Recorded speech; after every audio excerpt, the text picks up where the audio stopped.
Hey guys, my name's Aaron. If you haven't met me, this is a really weird format for me too, but let's just jump into the material. So this is David Krogh, Chapter 1. We're going to be talking about the scientific method. And if you are having trouble finding the e-book version of this textbook, which is the one that I highly recommend you get, if you have the physical copy, that's great, that's fine. But if you want to save a couple of bucks, you can get the ebook version online for reasonably cheap. So if you need help finding that, just shoot me an email. I can send you the link. But let's jump into it. David Krogh, Chapter 1. So we're going to be talking about science as a way of learning. Science is a little bit more than that. It is this systematic sort of set of assumptions or rules that you go through in order to figure something out. And sort of beyond that, it's sort of like a body of knowledge that we can draw from, created by every scientist in the past, built on until the present day. So it's sort of those two things. It's a systematic way of discovering things, and it is a body of knowledge as well. So before we get into the details of science, I just wanted to show you guys some information about what Americans do, or more accurately, don't know about science. So these numbers on our y-axis over here, this vertical thing here is the y-axis. These represent percentages. So zero point 0.4 is 40%.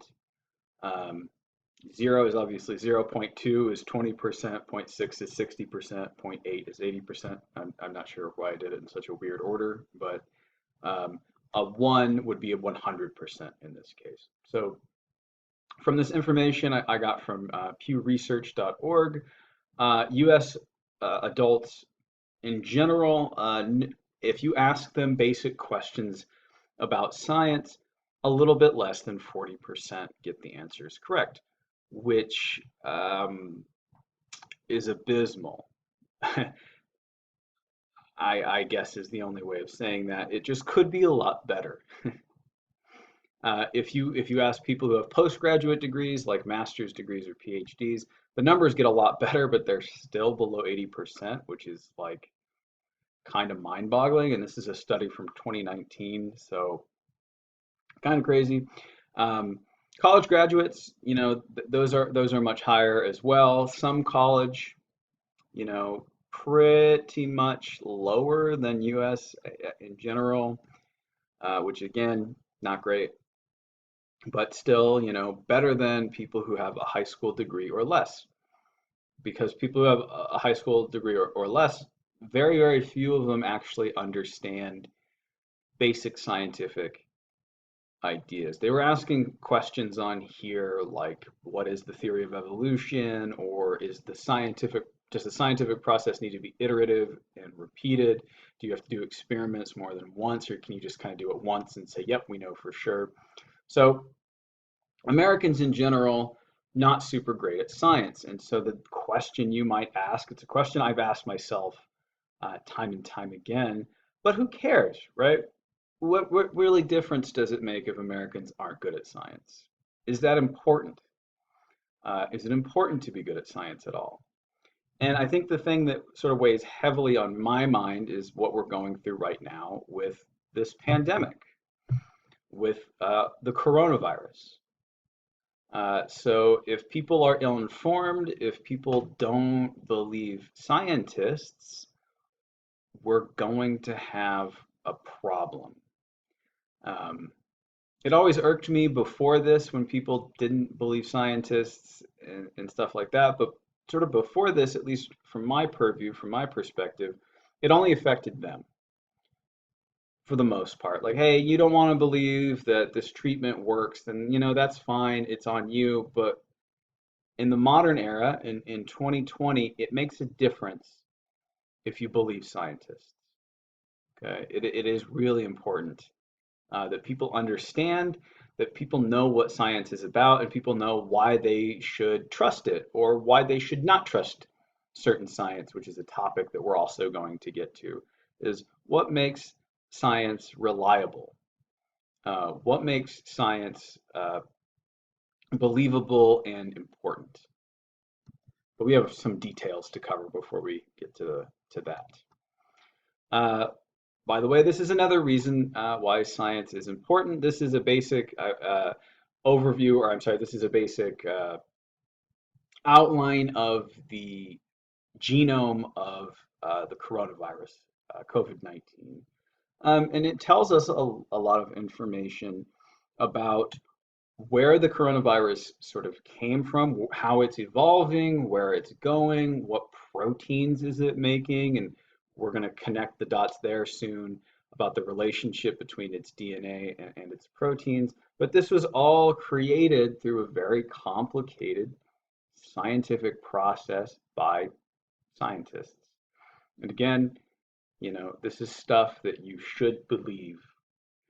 And we'll talk about, again, we'll talk about skepticism and maybe there's some things you shouldn't believe as well, but we'll talk about how you can suss those things out and figure out what's to be believed and what isn't.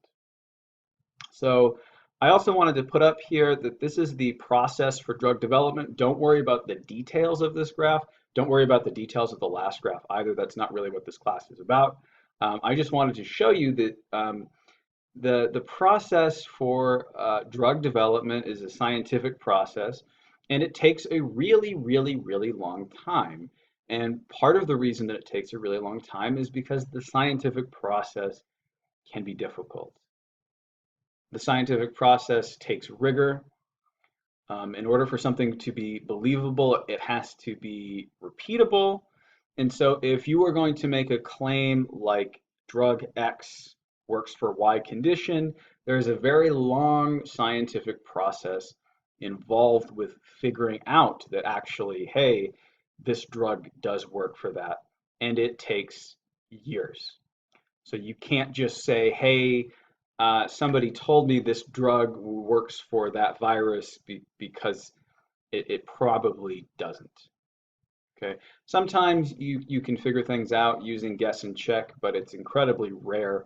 And I'm going to go ahead and steal a line from my former biochemistry professor. He worked for a company making pharmaceuticals for a few years, and there was him and 50 other biochemists all sitting in the room, and the president of the company walked in and said, "Hey, thanks for working here. I can say with 100% certainty that none of you will ever work on a drug that is released. It is so rare to find a drug that is usable for a condition by a pharmaceutical company that goes through this process." He was able to say, yeah, we're paying you guys 6 figures. None of you are going to work on a drug that we ever release. So that said, that's just for pharmaceuticals and just something that you should know about the drugs that you are taking or not taking. But that said, we all hopefully use the scientific process every single day. So the scientific process, we're going to go through the steps of it. But the basics of the scientific process are you have an observation. That's where it starts. This is the figure in your textbook. It's just a dude looking, hey, I see something. I observed that. Okay. It starts with an observation. That observation leads you to a question. Why is that phenomena I'm observing in nature happening? What's causing that? Okay. The question leads directly to a hypothesis. Okay. Hey, I think X causes Y. From that hypothesis, which a hypothesis, I'm sure you guys have heard that word before, a hypothesis is just a falsifiable statement of causality. So if I were to say, hey, I think that the light switch in this room makes this light go on.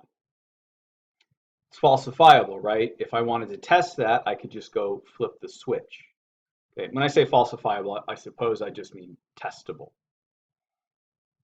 From the hypothesis phase, you run an experiment to test to see is your hypothesis accurate or not. So if I wanted to test my hypothesis, I would go flip the switch. And from that, you draw a conclusion.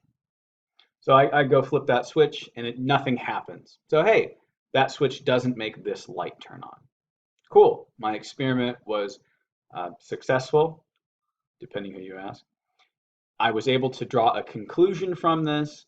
This conclusion can be considered a new observation, and the process can begin again. So, hey, I see that flipping that switch doesn't make that light come on. Okay, my question then becomes, hey, this other switch behind me makes the light come on. Is that true? My hypothesis would be, yes, that switch makes the light come on. The experiment would go, I go and flip the switch. Oh, look, that one actually made the light come on. Okay, this can lead, again, the process is iterative. It can start over. Every conclusion can lead back to more observations. And we're going to talk about a fantastic example of that from a gentleman named Louis Pasteur, who is studying microorganisms. So in Pasteur's day, they didn't really understand why things went rotten. They didn't really quite get why if you left meat out on the counter for a week, it went bad. And they had this idea of spontaneous generation because they could see stuff growing on the meat when it got big enough, when there was enough fungus there. They could smell it when there was enough bacteria. They could see spoilage, but they didn't know why things spoiled.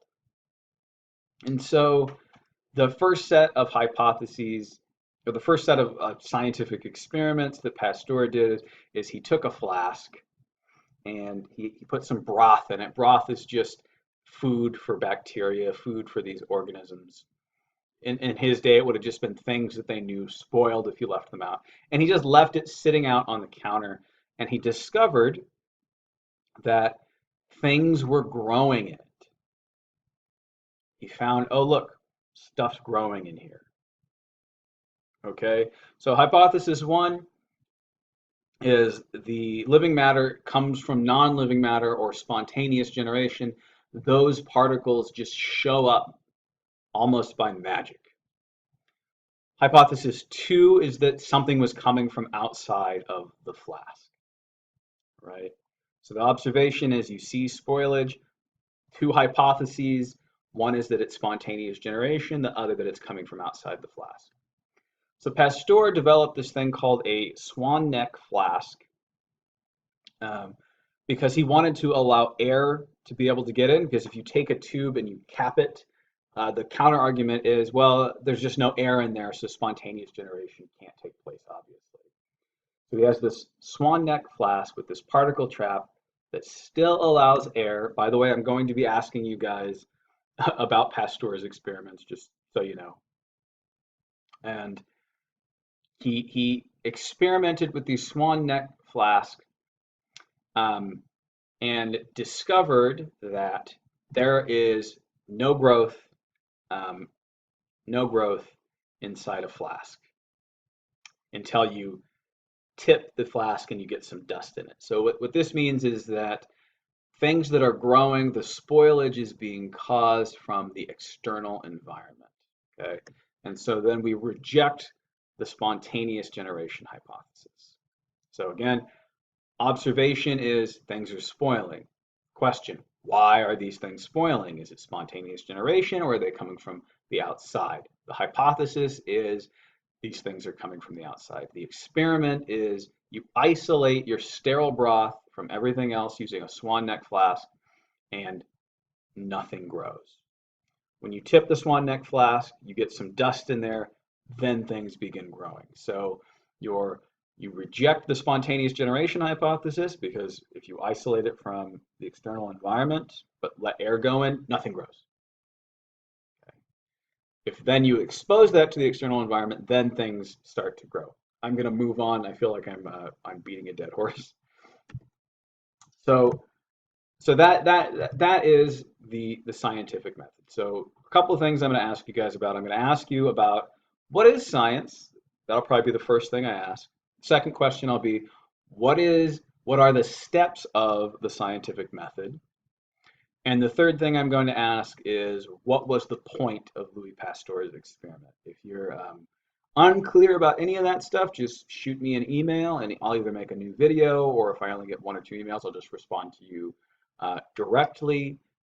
Please, There are no stupid questions, all right? Just let me know and I'll help you out with anything that you need help with.